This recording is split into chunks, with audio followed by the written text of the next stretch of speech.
కేసీఆర్ బయటకు వచ్చి ఎమ్మెల్సీ అభ్యర్థులను పెడతారని అనుకున్నా కానీ బయటకు వచ్చి హాస్పిటల్ పోయారని విమర్శించారు మంత్రి కొండ సురేఖ. సిద్దిపేట జిల్లా కేంద్రంలోని శక్తి గార్డెన్ లో ఏర్పాటు చేసిన కరీంనగర్, ఆదిలాబాద్, మెదక్, నిజామాబాద్ పట్టభద్రుల ఎమ్మెల్సీ ఎన్నికల సన్నాహక సమావేశంలో పాల్గొన్నారు. ఈ సందర్భంగా మంత్రి కొండ సురేఖ మాట్లాడుతూ లోకల్ బాడీ ఎన్నికల్లో కాంగ్రెస్ గెలవాలంటే నరేందర్ రెడ్డిని గెలిపించుకోవాలని అన్నారు. మన ముందుకు వచ్చిన ఆల్ ఫోర్స్ నరేందర్ రెడ్డి గారి గెలుపుకు మనందరం కూడా కృషి చేయాల్సిన అవసరం ఉందని చెప్పి మేమందరం కూడా ఈరోజు ఇక్కడికి వచ్చిన మిత్రులారా, ఒకటి కాంగ్రెస్ పార్టీ బలపరిచిన అభ్యర్థిగా ఈరోజు నరేందర్ రెడ్డి గారు మీ ముందుకు వచ్చిండు. రేవంత్ రెడ్డి గారి దూతగా మీ ముందుకు వచ్చిన మాట ఇవాళ వాస్తవం.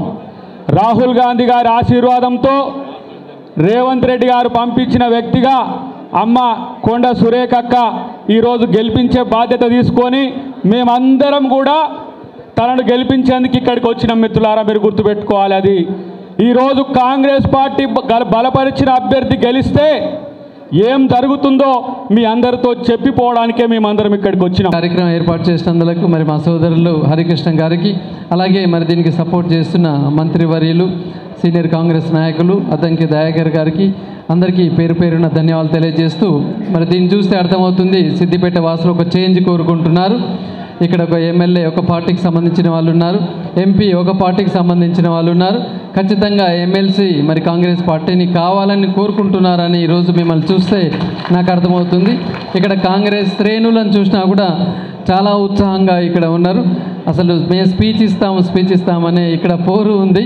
అంటే వాళ్ళ లోపల ఎంత ఫైర్ ఉందో అర్థమవుతుంది. అంటే మొన్న ఈ మధ్యలో కేసీఆర్ ఒక డైలాగ్ కొట్టిండు, ఇక నేను లేచిన బయటకు వస్తానా, నా నేనేం చేస్తానో చూడండి అని. అంటే నేనేమనుకున్నా అంటే అయ్యో లేచి బయటకు వస్తాడు కదా, వచ్చేమన్నా ఎమ్మెల్సీ క్యాండిడేట్ నిలబెట్టి గెలిపిస్తాడు కావచ్చు అని నేను అనుకున్నా. కానీ ఏం చేసిండు, హాస్పిటల్కి వెళ్ళి అన్ని స్కానింగులు తీసుకొని అమెరికాకో లేకపోతే సింగపూర్కో పారిపోయేటువంటి ప్రయత్నం చేస్తూ ఉన్నాడు. మరి అటువంటి పారిపోయే మనస్తత్వం ఉన్న టీఆర్ఎస్ నాయకుడు ఇక్కడ కనీసం పోటీకి కూడా ఒక మనిషిని పెట్టలేదంటే ఈరోజు బీజేపీకి టీఆర్ఎస్ పార్టీకి ఉన్నటువంటి అనుబంధం ఏంటో అర్థమవుతూ ఉన్నది. ఖచ్చితంగా గత ఎంపీ ఎన్నికల్లో ఏదైతే జరిగిందో, ఎంపీ ఎన్నికల్లో పూర్తిగా క్రాస్ ఓటింగ్ జరిగి బీజేపీ అభ్యర్థిని ఇక్కడ గెలిపించిన విషయం మనందరికీ కూడా తెలుసు.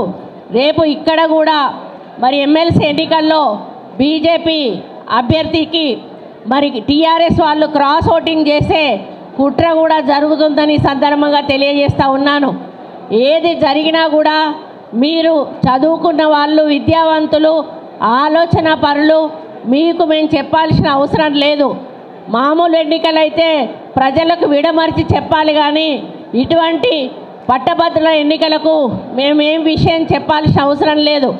ఈరోజు అవతల నుంచి నిలబడ్డటువంటి వ్యక్తి ఒక వ్యాపారస్తుడు ఏం చెప్తున్నాడు అంటే, నేను వస్తే సెంట్రల్ నుంచి నిధులు తెస్తా అంటున్నాడు. మరి అప్పుడు రఘునందన్ రావు ఎమ్మెల్యేగా నిలబడ్డప్పుడు కూడా నేను ఇక్కడ ప్రచారం చేసిన, అప్పుడు ఆయన కూడా అదే మాట చెప్పుకొని గెలిచిండు. కానీ ఒక్క రూపాయి కూడా అభివృద్ధి కోసం సెంట్రల్ నుంచి పట్టుకురాలేదు.